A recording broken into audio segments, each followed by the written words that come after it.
I need to open my review of PokerQuest, which is a roguelike card battler in early access, with a little bit of a caveat here. And that is that this game is a grind fest. And I mean, like, it's expecting you to do 100 hours grind fest for you to really make good progress with some of this game. I'm not prepared to do that with PokerQuest. I'll explain why, and it forms part of my review. But I still feel like I've played many hours with this game to understand its core mechanics so that I can make an informed review for you. So please be aware that I've not done 100 hours in this game, and many people have. With PokerQuest, you're playing with a traditional 52 deck of cards with a poker theme on battling against enemies.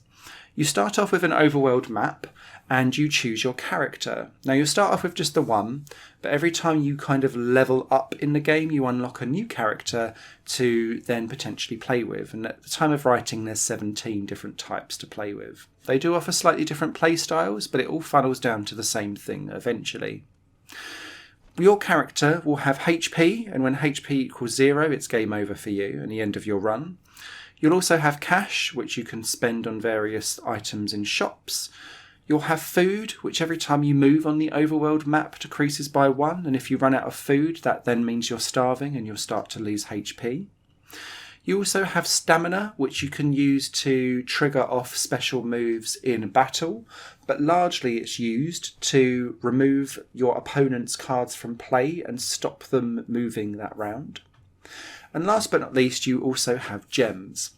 Now, gems is related to whenever you go into battle, basically you lay down a set of cards, and that's determined by the stats of your character.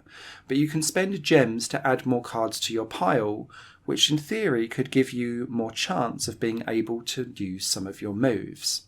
How do you use moves?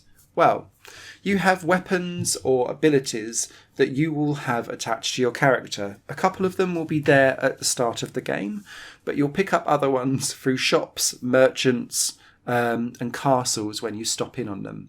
All of these moves are upgradable for cash, and you'll be able to kind of build up your character for a very heavily RNG related shop front where different runs will have different weapons and items that you can then equip to your character.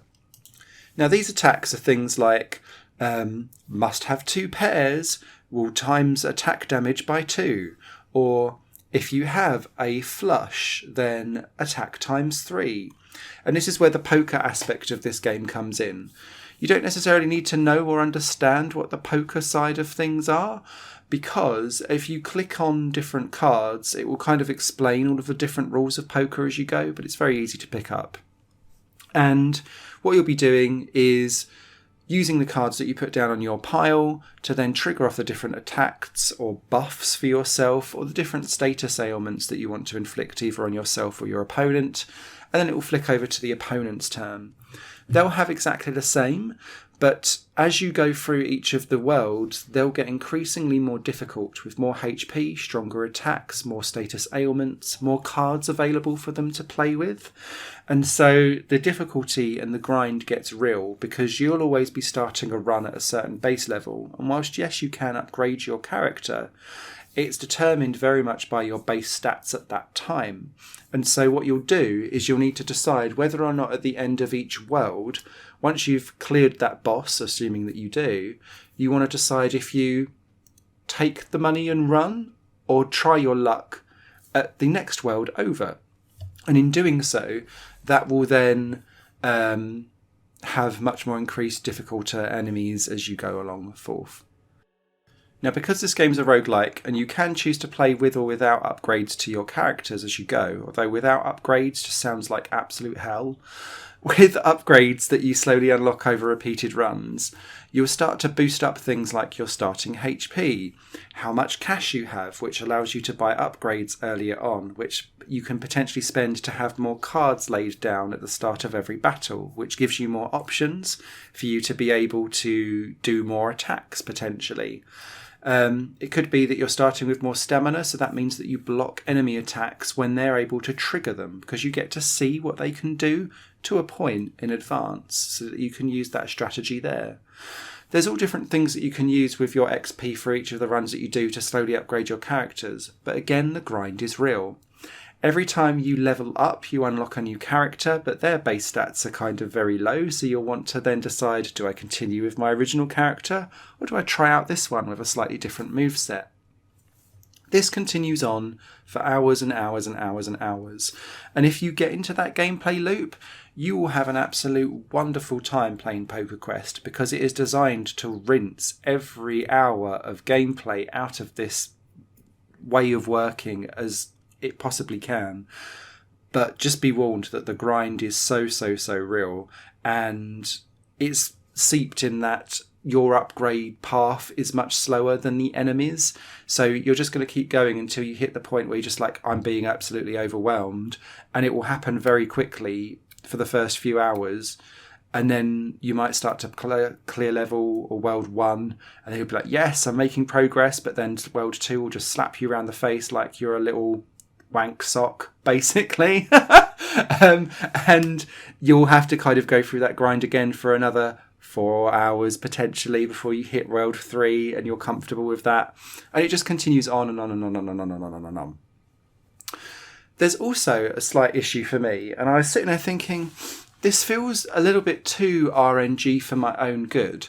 And I didn't know if it was just me, but there was a review that's on Steam, and I'm going to credit them. The name is Projected. They've given the game a thumbs down, which I don't necessarily agree with, but they've said exactly how I feel in this review. And what they've said is it doesn't really matter if it's poker or not. The game feels like a complicated Yahtzee. And I totally agree with that sentiment, because it's all around how many cards can you put down and the randomness of those cards as to whether or not you can trigger anything whatsoever. So it feels like you're just rolling dice and hoping that the dice that you roll match what you need, and then you can make the move. And the same goes for the enemies too. Now, because the poker element is all tied to like levels of damage and things like that, and whether or not you can trigger a card, that's why it feels like over the top Yahtzee, because you're just constantly hoping that you can re-roll or spend gems to increase the difficulty and negate the RNG. But then you're having to do that by spending coins, which then means that you need to grind through loads of battles. And it's as if you're just trying to make sure that you get the RNG down to a manageable level so that you can get slightly further and do a little bit better, which therefore gives you more XP, and so the loop begins. Now, I appreciate that I'm just explaining what quite often a roguelike game is like, but quite often with roguelikes, when it's like a platformer or a dungeon crawler or something like that, there's much more player skill involved. Whereas this feels like rolling of dice, essentially, but we're just rolling cards. And so because that's out of your hands, yes, you can buy the different weapons, and maybe you should try and buy things that are much more easier to achieve so that you can always make some kind of damage or some kind of shield for yourself.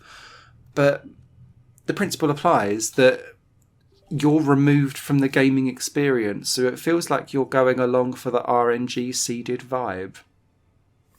So that's the normal runs that you get. You also have a daily run that's available for you to have a go at. And then there's also custom runs. Now, I mucked about with custom runs quite a bit because I wanted to see at a very short glance how far the game goes. Now, you can warp custom runs to however it is that you want to play the game. So I just basically made all the enemies with 1 HP. So it just meant that you could continue going and going and going and going forever and ever and ever. And you can almost break the game because it says, oh, well, we'll start adding XP onto your run every time you do something past 15 minutes of play. And then we'll start adding on XP here, there and everywhere. And I was like, oh, okay, I could farm XP this way and make my life a little bit better.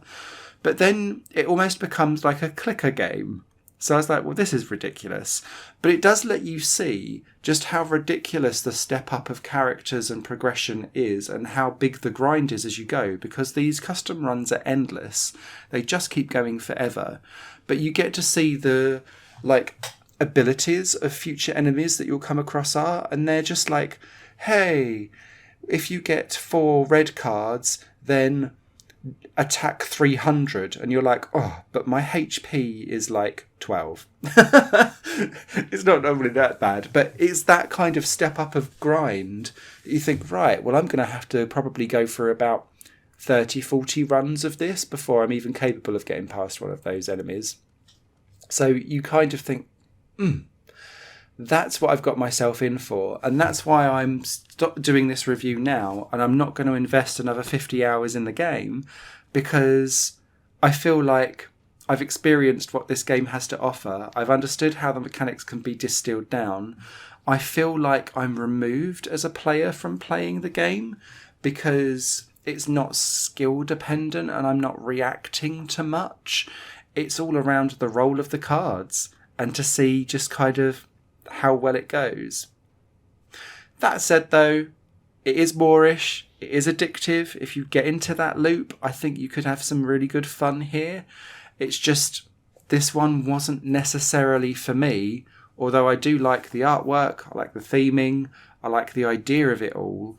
I just wished that the player had more say in how the outcome of a run would be, rather than it feeling a little bit too much like predetermined, roll the cards and fingers crossed. If you've got questions about the game, please do leave them down below. I know that this review probably feels a little bit all over the place, because it's really difficult to describe something that has got so many different mechanics involved in it in a succinct format. But just like Projected said on their Steam review, this is complicated Yahtzee and spending your grind to reduce down the effects of RNG. If that sounds good to you, knock yourself out. I'm bowing out. Written review will be over on highplayinggames.com. You guys take care. Catch you soon. Bye. Higher Plane Games is part of the Higher Plane Network, a completely independent media outlet supported by people like you. The goal is to create the best possible content that cultivates a richer indie scene for games as well as music and entertainment. To find out more and to get involved, visit patreon.com/higherplane network. Your support makes all the difference, and in return you'll gain access to bonus content and downloads. Thank you for watching.